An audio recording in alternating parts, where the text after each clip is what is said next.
Welcome back, everyone, to episode 18 of the Minot Business Podcast, presented by Bennett Creative Media. I'm your host, Easton Bennett, and we're back with another guest, Caleb Heilman. Caleb, good to have you here. How's it going? Pretty good. Thanks for having me. Not a problem. As always, we're going to get right into the questions. We don't want to bore you. So, Caleb, for the people that have never heard about you, they don't know what you do. They're like, who's Caleb Heilman? Give us a quick elevator pitch of what you do. So I own a company here in town in Minot called Heilman's Performance. We specialize in sports performance training for youth athletes. So pretty wide ranging from strength and conditioning services to basketball skill services.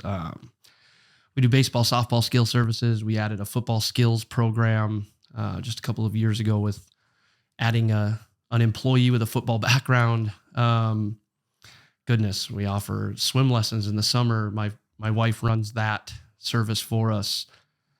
Because I suppose when you started, you didn't have all these different services, correct? So when you started, what did the business look like? The main thing was just like training? Yeah, we were a 2,400 square foot shop condominium, and we had free weights. We did strength and conditioning services, and that was it. I personally engaged a lot with some basketball stuff, and I thought, you know what? If I can make myself better at this, why can't I help a 10-year-old? And I thought, might as well get that started. So we branched out into that service, and it's just kind of moved organically since 2014. So going back to the beginning, how did you get into the actual field? How did you know, hey, I'm interested in exercise and training and all that stuff? Yeah, definitely college sports. So I grew up rurally. We didn't spend a lot of time in the weight room in high school. I was fortunate enough to play college baseball. And then when we got into college baseball, they made a pretty legitimate effort to get us into the weight room. Then once I got in the weight room, I realized, oh, this is something I can be pretty good at. And got excited about it, started to see results just like anybody does when they get in the weight room, got really interested. And then went into a corporate fitness program at Minot State. Once I graduated, started working, I guess even before I had graduated, was helping out at a local performance center here in town, running their summer program and that kind of thing. And then I ended up working with them full time. Okay. After that, so got some experience there and realized that this is what I wanted to do. So okay, so you didn't know you wanted to go into this world until about college? No, dude, I didn't even know strength and conditioning was a thing. I didn't realize that you could do that. Okay. So I guess one thing a lot of people don't know about me is that I took a little hiatus from Minot. I spent a semester down at UND. Oh, really? Okay. I didn't know that either. Yeah. And I decided, I didn't want to be a college athlete anymore. I thought I wanted to just kind of get that normal student experience. So I spent a semester down there and then realized real quickly I needed sports in my life. But I'll never forget, I was sitting in my apartment and I was watching ESPN. And I don't know if you remember Carl Crawford. Oh, yeah. An outfielder for the Tampa Bay Rays forever. Yep.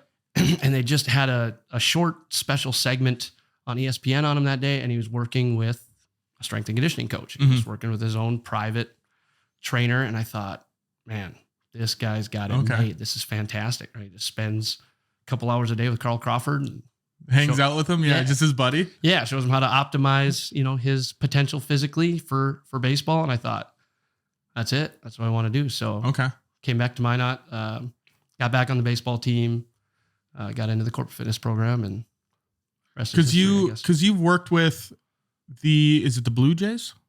Yeah. So you have worked a little bit with like I don't know if it's a specific, like the Carl Crawford story, but you have worked with a MLB organization.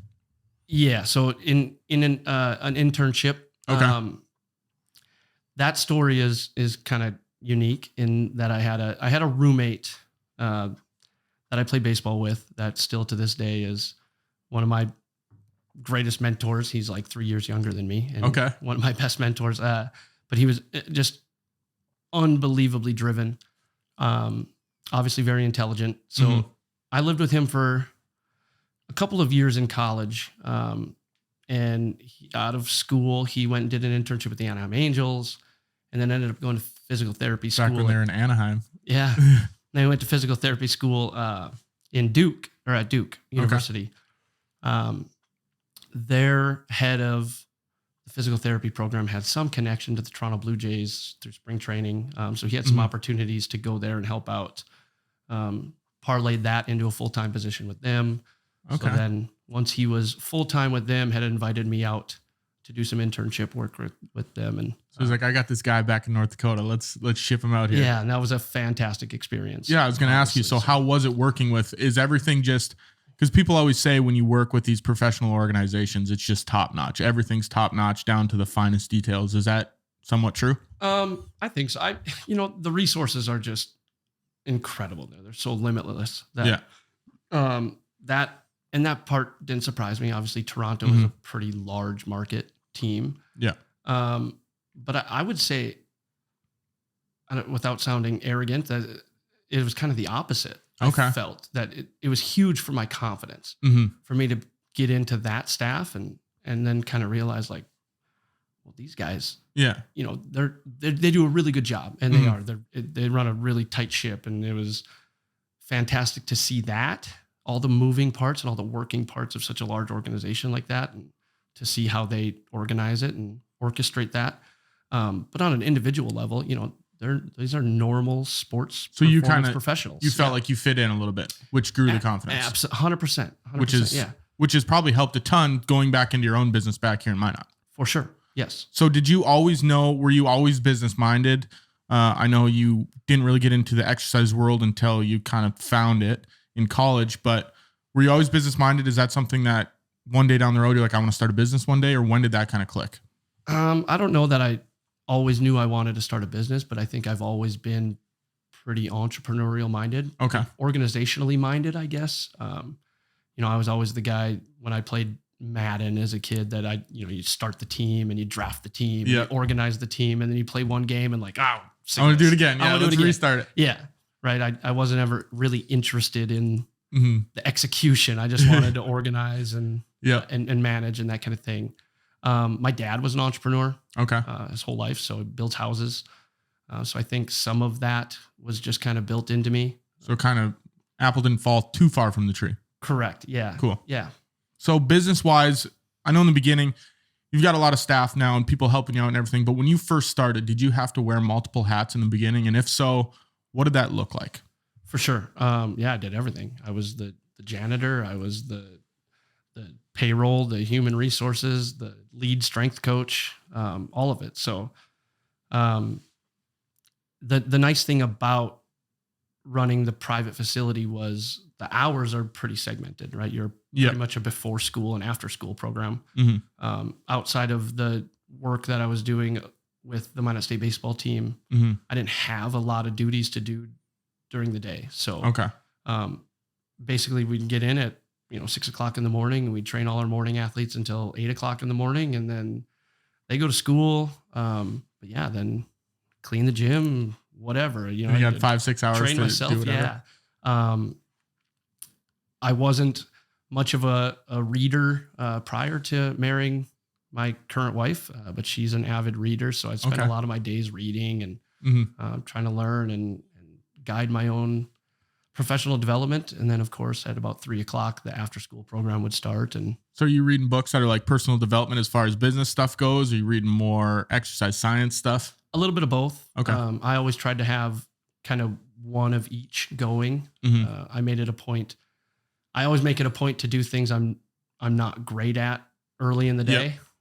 So I would always try and dig into some of the exercise science stuff early in the morning, some of the more dense material. And then if I had a professional development book that I was enjoying reading, I would kind of less strenuous stuff on your brain later in the day. Yes, I actually when I was playing hockey up in Canada, I went to some presentation, but there was a motivational speaker. And one of the things he said was to do the tasks that take a lot of energy from your brain early in the morning. So whether that be the stuff that you really have to think about, make decisions about, and then later on they do the tasks that are pretty much just on in the background. So if you got to clean your office or something like that. So I actually started implementing that, and I think it's one of the best things I've done because I feel like I get a lot more done. It is like life-changing. Yeah. Yeah. I would get up at like 4:30 in the morning just to read. Okay. Because I knew if I don't get it done now, I won't do it. Yeah. Like my wife can read before bed at night, and I am just like, my brain is mush after 7:30 at night. So, and maybe that's just, certain people, they can do it, like your wife. But I found that that's one of the tips is like, try to do the hard stuff in the morning. It helps.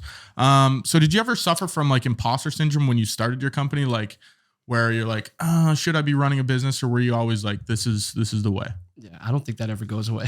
Yeah. I made that face when you said it. Like, I think at some level, I think if you're stretching yourself, you're always suffering from imposter syndrome. Right? I mean, you're always wondering if you're doing things the right way or if you really know what you know. And I think, again, if you're always learning, you always understand that there's more you don't know than you do know. But absolutely, when I first started, I thought, I think when you're working in a company like that, you think like, oh man, this could be so much better. And I like every entrepreneur, right? When you're an employee, 100%, I could do this better. And then once you get started, you obviously realize how much was probably going on in the background you didn't realize. Yeah. But then also you're always wondering. And you're like, damn, God, how much are these guys doing that I didn't know about? So. Yeah. And that's something where I think that's one of the things we really hit home on this podcast is kind of shedding a light on how much actually goes into operating a business, because people do have thoughts like that where they're like, oh, I could do this better, but you don't realize how much is actually going on. So starting your business, there takes some funding. How did you kind of go about that? Because I personally am curious that way, because when I started my company, I just kind of put in a little bit of money and just kind of ran it as lean as possible. I think I put in $1,000, got a camera and just started doing my thing, but I was working out of my parents' basement. Right. You obviously went a little bit of a different route. You got this shop and you had to obviously get equipment. What did that look like? I'm almost embarrassed to admit this publicly, but I mean, we can cut it out if you need to. Yeah. So I'm lucky enough that my dad is pretty well connected. So he knew a couple of local farmers. Okay. And he knew I wanted to get this thing going. He said, hey, I got a couple of buddies that I think would be willing to take a chance on you. We got to make it formal. You have to make it legitimate. Yeah. But we can have paper signed, initialed, everything like that. But they're willing to put up some money for you. So I went and borrowed $20,000 at 8%. Okay. From these two farmers. And then I took that money and went and used it to borrow more money. Okay, cool. Yeah. Not what I would recommend to the next person starting. I was going to say, business. Yeah, I was going to say that. I'm always curious about how people start actually brick and mortars when they actually need a place to go. Because I do my stuff pretty much remote, and obviously we're here and I'm working out of my home studio. But it's always interesting to see. So, that money? How did that kind of kickstart your company? Well, so I obviously had a loan out for that $20,000 with the farmers that I paid back. Yep. And then I was able to go borrow money to purchase basically my equipment. But the $20,000 was used to borrow things that, of course, the bank isn't going to finance. Foam rollers and flooring and I mean, I didn't even have a strip of turf when I first opened my gym. We laid down pontoon carpet, boat carpet, so we could push sleds and stuff like that. That I knew I was going to need to provide a quality training environment. So, sorry to cut you off, but to people that are starting a company and they're worried about taking out money, they're worried about, okay, I have these loans. Is that something where it's not necessarily a bad thing to take out money if you're starting things, as long as you're prepared? What would you advise to those people? Yeah, I mean, I don't think you should let the fear of that cripple you. I mean, obviously debt can cripple you. Yeah. But at some level, yeah. I mean, it's when you're young and you're just out of school and, I was serving tables for 5 years, barely paying my rent and my car payment. So I got out and I knew I could make it work. But yeah, it's tough to come up with the money, and I was lucky enough to find people that were willing to invest without taking my ownership. And ultimately, if you understand that, ownership is king. Yeah. Don't give up a fraction of your ownership. But yeah, if you think you can make it work, and it's so funny that the person who ultimately convinced me to take the leap was my mom. And she said, I told her how much I needed to borrow. It was like $57,000, right? Which at the time is like, yeah, dude, like, where am I going to get 57,000? Absolutely. Like, I have anxiety if I owe one of my teammates $100. Yeah. So 57 grand, I'm like freaking out about. And like, it's this massive life decision. And she's like, oh, Caleb, it's like, people pay that for a car. If you think about it like that. And really, like, once you put it in perspective like that, I was like, all right, I'm doing it. Business, So, you can't drive your business, but 100%, yeah. Yeah. But no, that's cool. So that kind of brings me to my next question about relationships. Why do you think relationships are so important when starting your business, but also maintaining your business? Obviously, you've been in business for a while now. Why do you think those relationships are so important? Oh, I mean, a quality network is everything. And I think that is so important, because at some point, especially early when you're by yourself, you're going to need help and you're going to need good help. I think especially in a town like this one that everybody knows everybody. Yep. I mean, you burn a bridge and that is forever. And by burning one bridge, you're probably burning more than one bridge. People don't realize that, I don't think. Not always. Like, they don't know the trickle effect of, okay, if I burn this one, well, they're connected to these 10 people. Absolutely. Yeah. So having a good reputation has been important to me. And I think it's important to anybody who wants to run a business, probably anywhere, but especially in a community like Minot. And we haven't done everything perfect, and we haven't succeeded in every single endeavor. But it's important to me. It's been important to me to never sever any of those personal ties whenever maybe a business dealing doesn't go as intended.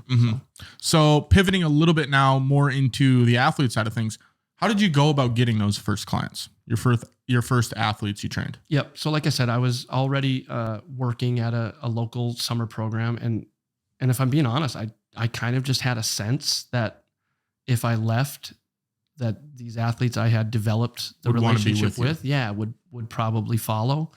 It did get to the point that I was kind of the young, pushy employee. Okay. That wanted to change some things and wanted to move some things around, and things were just moving a little too slow for me. And that's where I felt like I should move on. And really, I would say that was probably the gamble, because I didn't have access to enough financing up front for my first couple of programs to not go well. Okay. But the timing was pretty good in that I started in May. So I had a month before a summer program. Okay.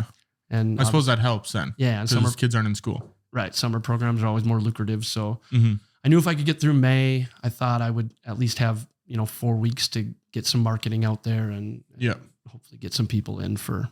And that's sometimes when you see the gap in the market, where if you are at a place like that and you want to make changes and you really can't, that is an opportunity where you can, go do it on your own and actually make it work. For sure. Yep. So do you remember the first time that someone paid you to train? What was that feeling like? Where you're like, wow, I can make a living out of this. And that doesn't specifically have to be your own business, but even when you got a job doing this, what was that feeling like? Yeah. I mean, I would say that was like the first summer job I got working in private strength and conditioning, where it was strange to me. Like, man, people actually pay for this, But I would say the first time I had that feeling that like, oh man, this could go well, and this may be something long-term that is worthwhile, would be that first summer program.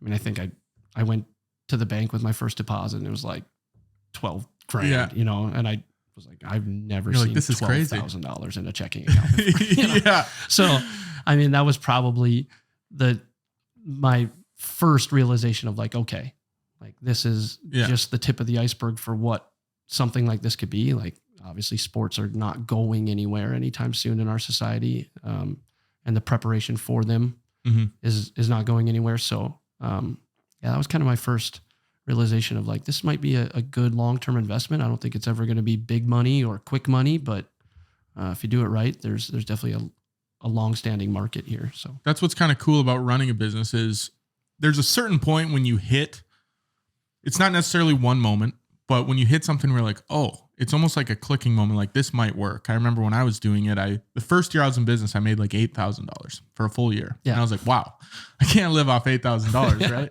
And then I was shooting a documentary for the Vistas, actually. So Pat, Pat. Yep. And we were shooting that, and I was doing it totally for free. And I was just putting these episodes together because I wanted to get content out there. And I got a job offering from someone that saw it. And right then, and obviously I didn't take the job, but that was kind of my moment where I was like, okay, someone thinks my work's good enough to try to hire me. I think there's something with that. So that's one piece of advice I would give to people, is that if they're starting a business, there's always going to be that one moment, unless you're like really bad, but there's always going to be that one moment that clicks, and then you kind of have some momentum to run into it. For sure. Yeah. And I think there are probably opportunities that you've never even thought of. Yeah. That's huge. And that just comes with the years of actually being in the business, where you start to think of new ideas and new opportunities arise. Absolutely. Yeah. So a lot of businesses work with professionals, generally adults. You work with a younger demographic. Obviously, you work with college kids and high school kids too. But how is that a little bit? How do you have to flip that switch in your mind from working with adults to working with this younger demographic? Yeah, it's certainly different. And I think one thing that we've dealt with at Heilman's Performance, and maybe it's my fault because I put my name on the front door, is, when people come to Heilman's Performance, if they're not training with Heilman, sometimes it's like, hey, where's the guy at? But my style of coaching has shifted so much over the years, and much of that is contributed, to working with college athletes. Yep. You treat them a little bit differently than you do your youth athletes. That, I wouldn't say I'm disconnected from training youth athletes, but my mentality has certainly shifted to the college being athletes. A college strength and conditioning coach, as opposed to training youth athletes. I still love digging into the youth athletes, getting into the weight room and helping them learn and those kinds of things. But there are times where I have to kind of check myself, working with that population as opposed to the adult population. So that's a perfect transition into, you've built partnerships, relationships with different organizations. How have you built that and grown that into actually working with these outside organizations to either come to your facility or have Heilman's Performance be invested in these other programs? Yeah. I mean, I think it circles back to the previous part of our conversation. It's just relationships. And being, I think, willing to take an opportunity when it was presented. When I first started working with the baseball team, I certainly wasn't making money by investing my time and energy into that. It was just a program that I cared a lot about, and I wanted to see them do well. I also wanted an opportunity to, A, work with college athletes, and B, earn some more experience in program design and getting on the floor and coaching. So, I was giving them a little bit and they were giving back. And, at some point we had some success, and then that was parlayed into, my current position, the director of sports performance on campus. Why do you think it's important you mentioned you weren't getting paid a ton in the beginning when you started, but why do you think it's important to take those leaps of faith into something that you think can blossom into something else? I think if you believe that the only way to improve is to do, obviously then it's important to just find any opportunity possible to do things. I mean, if you actually want to be good at something, got to dig in and do them. Yeah. And B, I think there's a human variable to that, where I think people then just naturally want to reciprocate.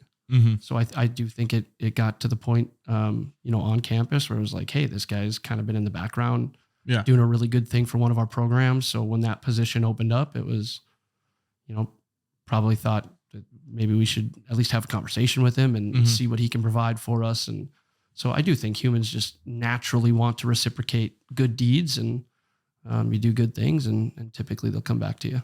I think a good saying is, a lot of people say dress for the position you want. And I almost say do the work that you want to be paid for. So there's a lot of times in my industry, video stuff, we create spec ads and these films and everything that we're not getting paid to do, but it's maybe an industry we want to break into. Let's say, okay, it's weddings. I'll do this wedding for free. I'm sure it's the same for training, right? Did you think, okay, well, if I want to train college athletes, I got to start by training college athletes, even if I'm not getting any money?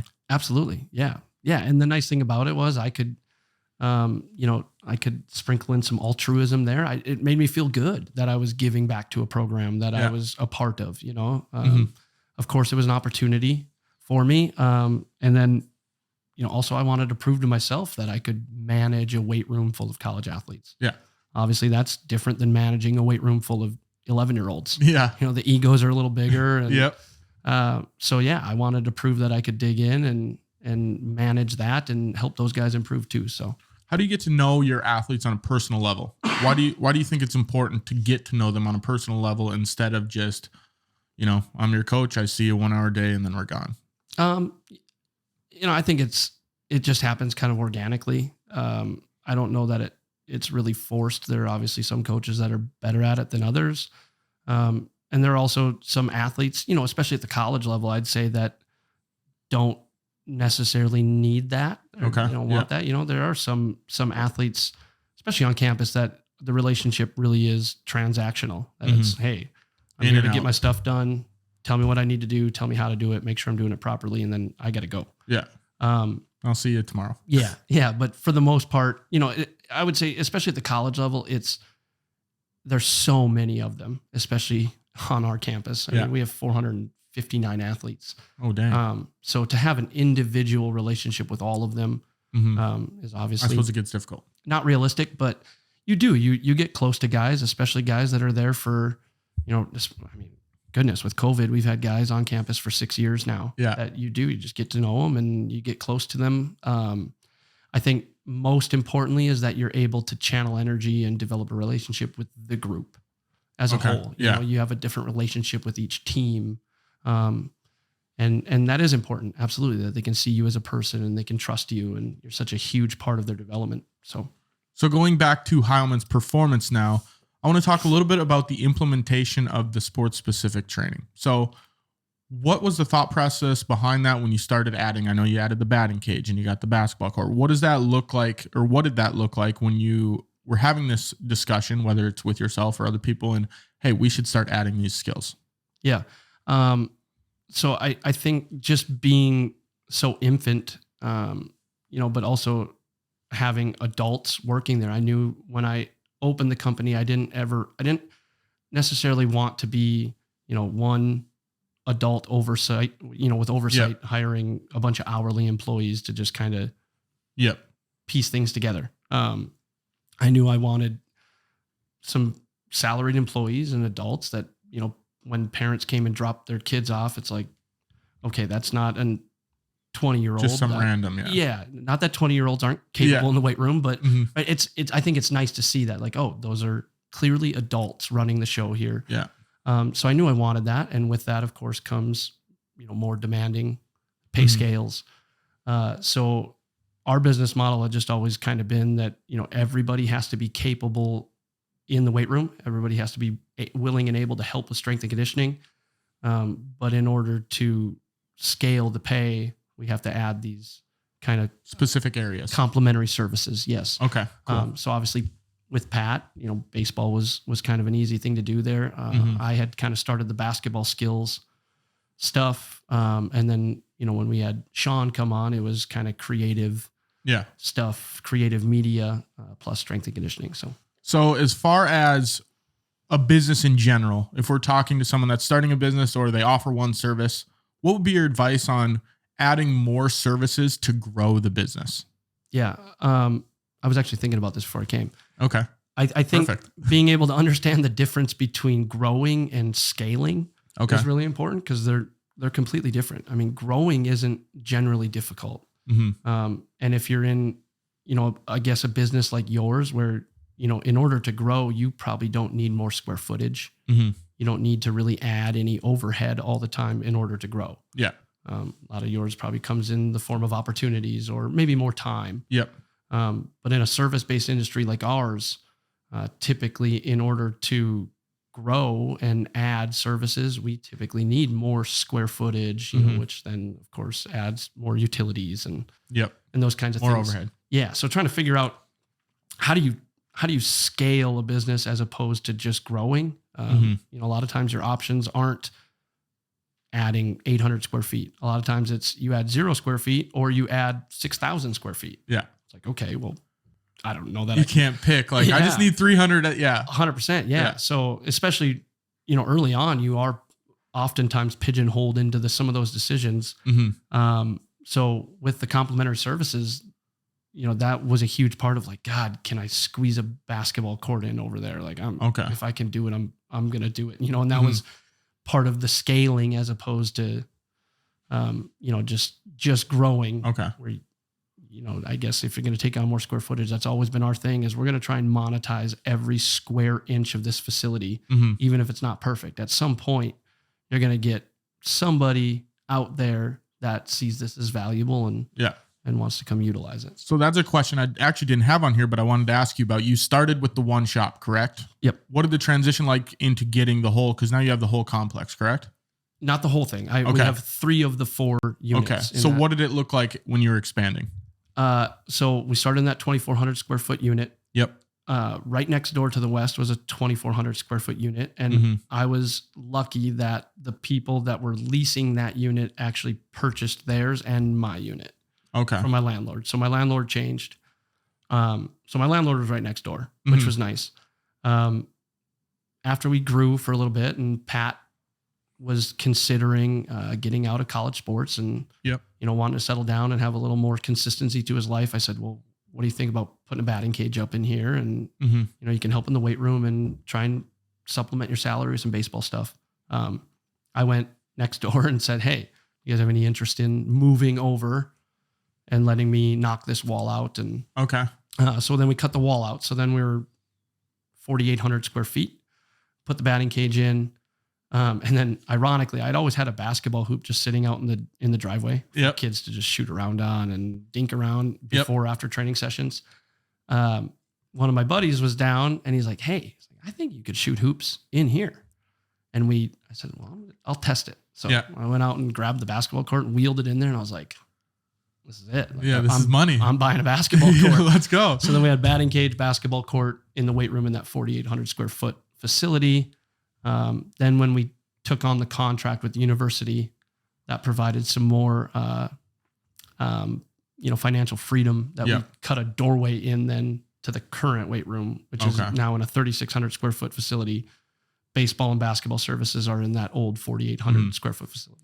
Cool. So are there any, you know, when hiring, I want to talk about employees a little bit. I don't have any employees full time, but are there any things that someone should look for when hiring their first employees? What do you look for when hiring? You know, I've leaned pretty heavily on, you know, I think the old Mike Boyle saying is, you know, I can teach you to coach. I can't teach you to be a good person. So I just look first and foremost for people that are good people. And I think share a relatively similar perspective on the world of youth sports that I do. You know, and then of course we can teach them all the things they need to know to fit into our system and run the weight room and make sure they're coaching technique and those kinds of things. All those hard skills at some point can be taught to anyone. Absolutely. It's those soft skills that obviously you want to find early. You know, we're working with youth athletes in Minot, North Dakota. You know, you got to be able to work with the kids. Yeah. The opportunity that you get to work with a really high performing elite athlete is so rare. At some point, you know, a majority of the kids that come through your door are just excited if you can get them from the C team junior varsity or the C team junior high basketball team to the B team. Right. So just minor upgrades. Yeah. The key is to get, you know, people in there that are welcoming and these kids can trust and they want to work with and they can develop a relationship with, and we can get them comfortable engaging with physical activity and engaging in the weight room. So what are some strategies that you've used to market your business? Things that have worked. And is there anything that you've tried that's like, wow, we tried this and it just didn't pan out? Yeah. So Instagram was still relatively, I don't want to say new, but like when I first opened, the fact that there was like something you could take a picture with Yep. You could take a picture and upload it immediately for people to see. Was like, this is crazy. Life-changing. It was a huge. Yeah.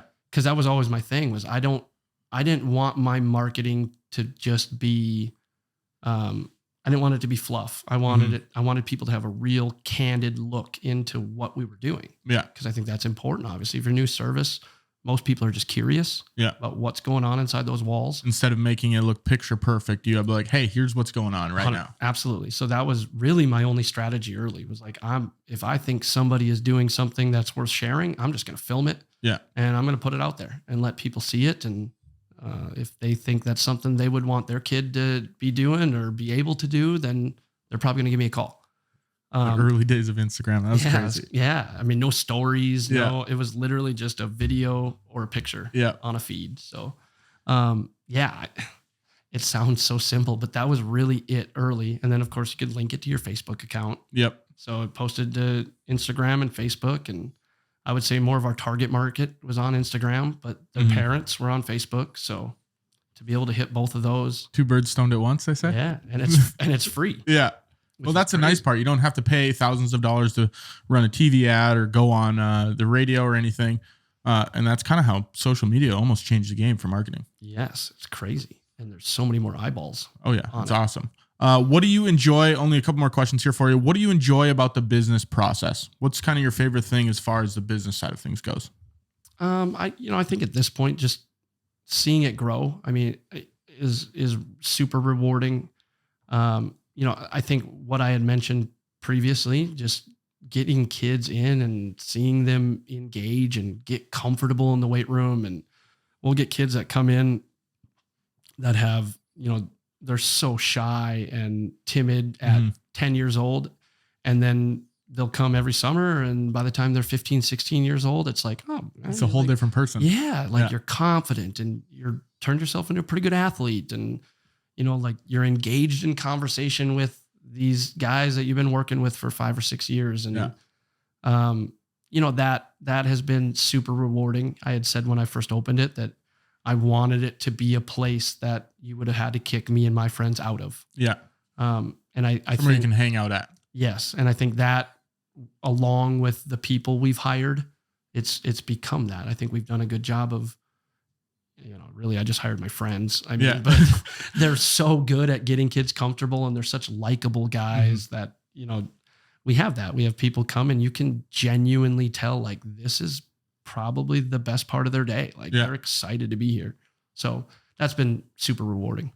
So 2 more for you. Mount Rushmore of business advice, people that are starting a business or they're in the early stages of a business. What would be your 4 pieces of advice that you would give that person? Doesn't have to be anything crazy, but just kind of 4 bullet points. Well, I guess first and foremost, don't spend more than you make. Yeah. That's a good start. That's a good one. Read, man, like that has been so big for me. And it's not easy.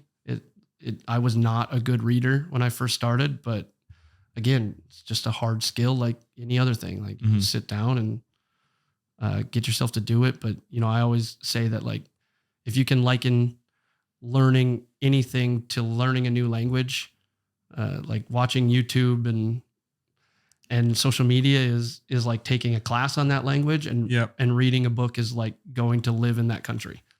I mean, it's just, you just get immersed in these concepts for so much longer that I think they stick and you seem to get more actionable, information out of reading more long form content like that in books.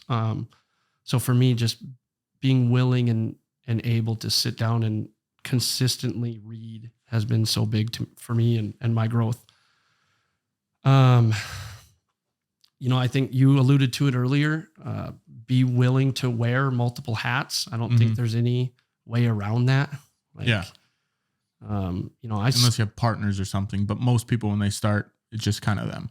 Yeah. I think there's a lot of people that, I think I was never willing to pay for things that I could do myself. Yeah. I still clean my own toilets. I'm still vacuuming and mopping the weight room, those kinds of things. So I try and do a lot of those things so I can free the people up that I hired to do certain things, to do those things. Yeah. I didn't hire my strength and conditioning coaches to mop the weight room. Yeah. So I can handle some of those things. And then now I'm going to contradict that a little bit. I don't know if you're familiar with Naval Ravikant, but he wrote I don't know if I am. a book called his Almanac. Okay.